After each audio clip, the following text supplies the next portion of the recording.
ഈ സീസൺ നിലവാര തകർച്ചയിലേക്കാണ് പോകുന്നതെന്ന് അവസാന നിമിഷം പോലും ബിഗ് ബോസ് തെളിയിച്ചിരിക്കുകയാണ്. ഏഷ്യാനെറ്റിൻ്റെ വരുന്ന പുതിയൊരു സീരിയലിൻ്റെ പ്രൊമോഷന് അതിൻ്റെ അഭിനേതാക്കൾ അതേ കോസ്റ്റ്യൂമൊക്കെ ഇട്ട് ക്യാരക്ടറായിട്ട് ബിഗ് ബോസിനുള്ളിലേക്ക് കയറിയിരിക്കുകയാണ്.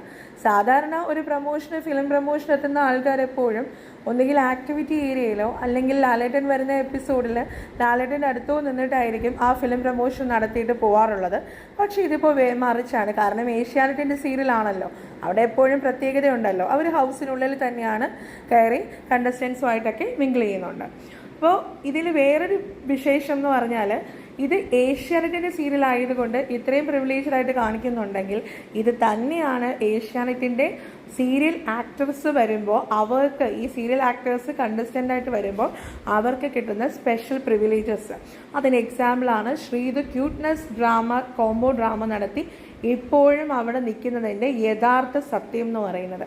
അപ്പോൾ ചോദിക്കാം, അങ്ങനെയാണെങ്കിൽ അപ്സരയും ശരണ്യമോ? തീർച്ചയായിട്ടും അപ്സരയ്ക്കും ശരണ്യയ്ക്കും നിൽക്കുന്ന കാലത്തോളം ഈ പ്രിവിലേജ് കിട്ടിയിട്ടുണ്ട്. അതിൽ ശരണ്യ എത്ര ആഴ്ചയാണ് പവർ റൂമിൽ കയറി ഒളിച്ചിരുന്ന നോമിനേഷനിൽ നിന്നും രക്ഷപ്പെട്ടത്. ശരിക്കും ശരണ്യ എവിക്റ്റായി പോയ സമയം തന്നെ അവർ പവർ റൂം എടുത്ത് മാറ്റുകയും ചെയ്തു. അപ്പം തന്നെ മനസ്സിലാക്കാം അത് ശരണ്യയ്ക്കും അപ്സരയ്ക്കൊക്കെ രക്ഷപ്പെട്ട് നിൽക്കാൻ വേണ്ടി വെറുതെ കൊണ്ടുവന്ന ഒരു ടീം മാത്രമായിരുന്നു ഈ പവർ റൂം എന്നുള്ളത്. അപ്പോൾ എപ്പോഴും ഏതൊക്കെ മത്സരാർത്ഥികൾ അവിടെ എത്രത്തോളം കഷ്ടപ്പെട്ട് പണിയെടുത്താലും ഏഷ്യാനെറ്റിൻ്റെ ആൾക്കാർക്ക് എന്നും അവിടെ ഒരു പ്രത്യേകത ഉണ്ടായിരിക്കും.